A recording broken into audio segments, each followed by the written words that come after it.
Yeah. Okay. 3-2.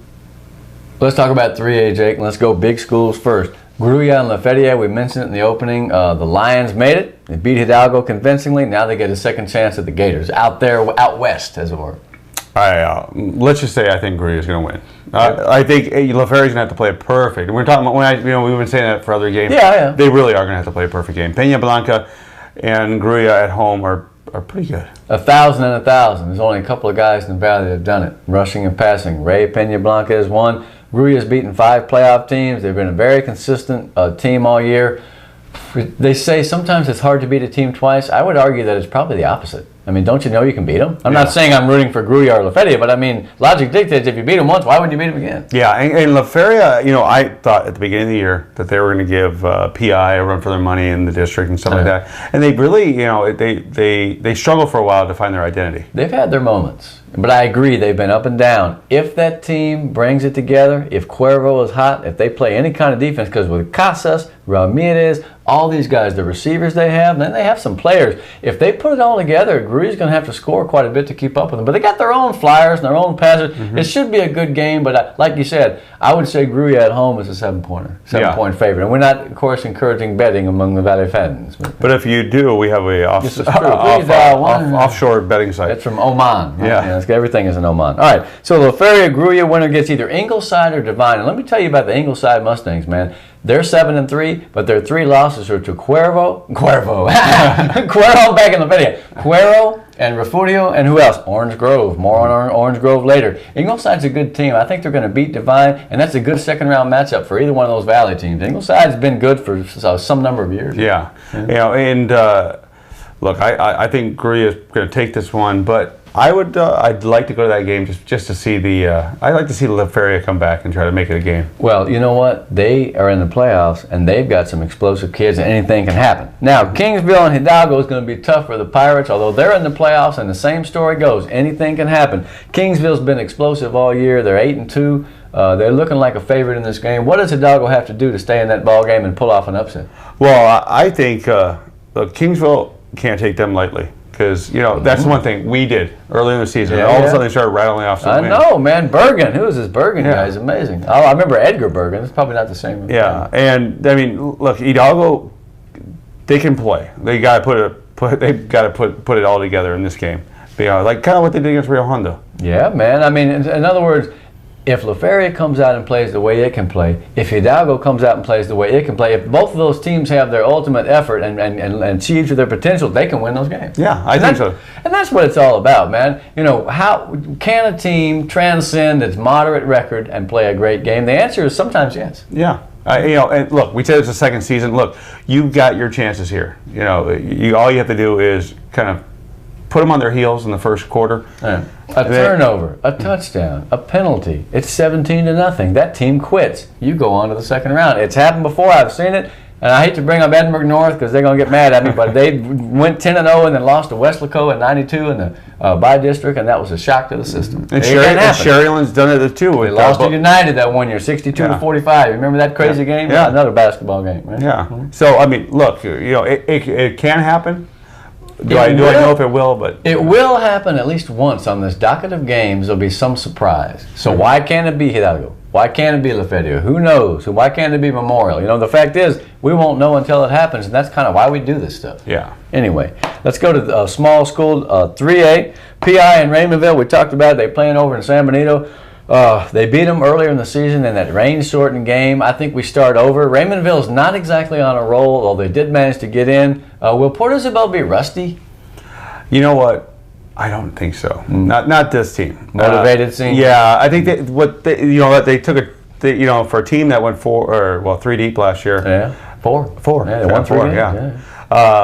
I think they put a chip on their shoulder. Basically, people kind of doubting them, thinking that they wouldn't make it back, and they're using that as fuel week by week. Yeah. Well, and the thing is, once you have achieved that and you have relatively the same team returning, then there's not only pressure on you to do it again, but there's pride in knowing that you've done it. So it just depends on your group of kids. I feel like they're getting ready to make a run. Although I'll tell you what, let's just suppose that they beat Raymondville. Now I'm counting the Bearcats out because Romeo Rosales is going crazy lately, along with Valladares and Akers. Orange Grove is a tough second-round game. Let me tell you something. Orange Grove lost only to Sinton. and they beat Ingleside, and they've beaten some of these good teams. That team's gotten better the last 3 or 4 years. That's a worrisome second-round game for PI or Raymondville. Yeah, yeah. And look, I think PI is going to go at least 3 rounds. Yeah, well, at least 3 rounds. I think so. But yeah, it's a tough match. There's some tough matchups coming up. It is. It's Orange Grove, and then if they win that, then probably Lavernia, who's 9-1, and then if they win that, they play Shirley. Get it, Lavernia, Shirley. You got to be about 40-something to get that one. Let's not count our chickens before they're hatched. I love those cliches. I've got a million of them too. I've got a list like Henry R. Block, H&R Block, excuse number 50. PI's got to take care of Raymondville first, and like we've been talking about, the mantra is anything can happen, so let's see if they come out and win that football game. Now, the other game, let me turn the magic paper on the clipboard here, Rio Hondo and Zapata. Now, if anybody exemplifies what we've just been talking about, it's Rio Hondo, because if they play their game, if they do as well as they can do, I think they're a pretty good effort. You know, they're a pretty good, solid team. Yeah, and the one thing about this game is it's not in Zapata, it's not in Rio Hondo, it's in La Jolla. Don't get a speeding ticket. Yeah, you might. Yeah, but here's the thing: Zapata. It's a long. It doesn't matter if you're from the valley. You go to Zapata. It's the longest drive ever. It's incredible. It's like the road is getting shorter or longer, and you don't even know where you're at. It's like, whoa, you see a bunch of deer. You know?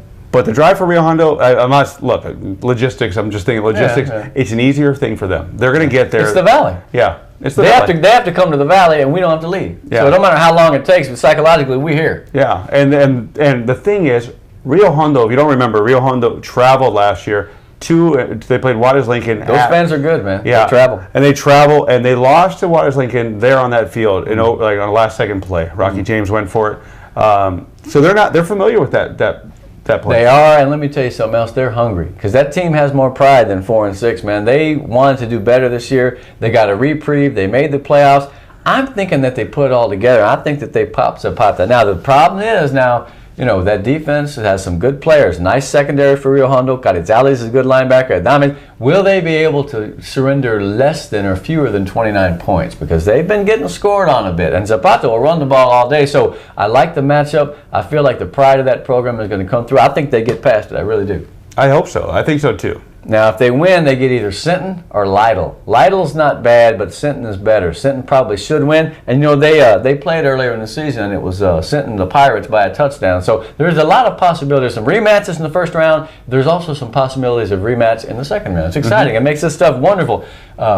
It's already, November? What is today? 10th, because tomorrow's Veterans Day. By the time you watch this, it will have been Veterans Day with peace and love to everybody. I'm glad my dad was in the Air Force, my little brother's in the Air Force. I was a slacker who stayed home and became a noted buffoon. Yeah, I know, too bad. Oh, well. And real quick, my father, 28-year Special Forces Colonel, got to say, thank you. No wonder he's so devious, man. Yeah. Clever fellow there. All right, well, that's the 3A picture. We got one more muster. We're going to talk about the 2As and the A's. Let's take a commercial break. Is there anything we're going to sell? We're going to sell a grand piano? No, we're just going to go straight to commercial. All right, let's use that fun commercial with all the football stuff. We don't have any Oneida this week? No. Boring. Yeah. Hey, we'll get her back next week. Let's take a break. Okay, now it's always fun to talk about these small schools because they may be small in enrollment or population, but they're not small in effort. No, not at all. Santa Rosa, man, one of the teams of the year, 8-2. They were winless in district last year. They've turned around and gone 8-2, won that district with a 6-0 record. Now they're taking on the Goliad Tigers. Anybody you remember Colonel Fannin at Goliad, the massacre in 1836? No. While they were waiting for help at the Alamo, Fannin was being massacred at Goliad. Anyway, hopefully that's not a bad omen. Bottom line is they finished 4th in a tough district. Reasonably good team. Santa Rosa seems to have some little magic going. For some reason, I just have a feeling that team's going to win. Yeah, since the La Villa game, they've really kind of taken that game as an inspiration to improve. Did you happen to see or read or hear smoke signals or see smoke signals about the way they beat Bishop last week? No. The way they beat Bishop, man, they were down and 6 minutes to go. They threw a bomb that Marky Mendoza, who, by the way, I hear is a pretty good point guard, caught the pass, and at the 5, he lateraled to Arnold Galvan, and he scored from the 5, and that's how they won. 21-20. I'm telling you, it's Mexico. Santa Rosa, their coaches need to get a big pat on the back because they resurrected that program. They're back in the playoffs. Let's see how they do against Goliad. 2A Division I, if you're interested. And I believe that some people are. Let's go down to Class A Division I. La Villa gets a bye, and that's kind of a deflating thing. Yeah, I hate that. I'd rather play somebody. There ain't no warm-up games in football, though, right? Yeah, no. Well, hey, I don't think you wanted those. they can bring the Land Sharks out and play them. They used to play at La Villa Stadium. That would be cool, right? The Yeah. Edinburgh Land Sharks against La Villa. That'd be good. Okay, they play the winner of Flatonia and Ozona. And if you can figure out those teams, let me know. I will tell you, Flatonia has not been that good lately, but back in the day, they were a powerhouse in Class A. They're 7-2. Who knows who's going to win? I don't think Ozona is going to win. I keep wanting to call them Ozuna. Yeah. but it's I see Ozona. that West Texas paper right guys. there. I tell you. Yeah. Santa Maria is 6-3. Congratulations to the Cougars. Now they got Shiner, who was also 6-3. You know what Shiner is known for, right? Yeah, I got some in my fridge. Right. But they're also known for what?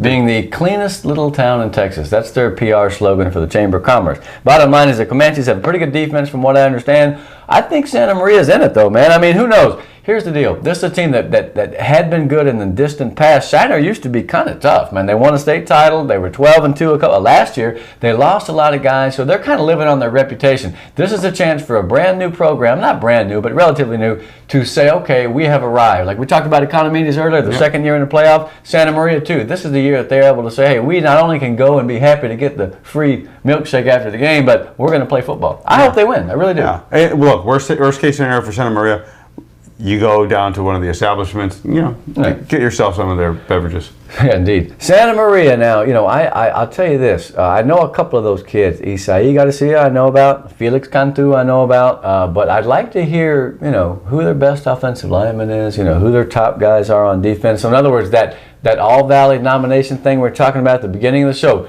keep your eyes on the playoffs. If you think there's a kid that deserves mention from our team, then send us his name and maybe a few little tidbits and stats about what this cat has accomplished. Anything else we need to work on? No, one thing, just a little quick on that one. Oh, there's more. Look, and here's one thing. Here's a little disclaimer that we need to say. Look, we understand that your kid's really good. In your eyes, okay? In your eyes. Yeah. But look, signed Mrs. Lopez. Yeah. But listen, we're talking. Look, and I want you. We need to be objective when we do these kind of things. And because look, I'll tell you right now, my nephew's a tight end here in the valley. Yeah. But 400 yards receiving. Yeah, he ain't making the list. Man, wrong. But, how do you know? The list hasn't been made yet, Scott. Who knows? Yeah. But the thing is, listen, we have to be objective when we do this. It can't be. It can't be one of those things. And we both live in Edinburgh. Yeah, that's my homeboy. He's on my team. Yeah. It doesn't work that way. You ought to know us by now. We're pretty realistic about it. But we'd like to hear some guys that we haven't really heard of. But it's a good point you make. Yeah, so give us the names because we want to research it. We want to look at them. But look, just because you send the names in doesn't mean that they're getting a classic. Joe Gomez for all state. Signed Mrs. Gomez. Yeah. I blew the joke the first time. That's all right. And it's not even that funny the second time, but that's okay. This is the show. I'm Selber. That's Barry. We're loving this stuff. We're in the playoffs. It don't get any better than this. Next week when we come back, we're going to be talking about the second round matchups, and they are always, always juicy. You want to hit our sponsor, man? Yes, I'd like to thank the Payne Auto Group, McDonald's, and South Texas College for making this happen. Thank you. McRib is back. So is the playoffs. Later.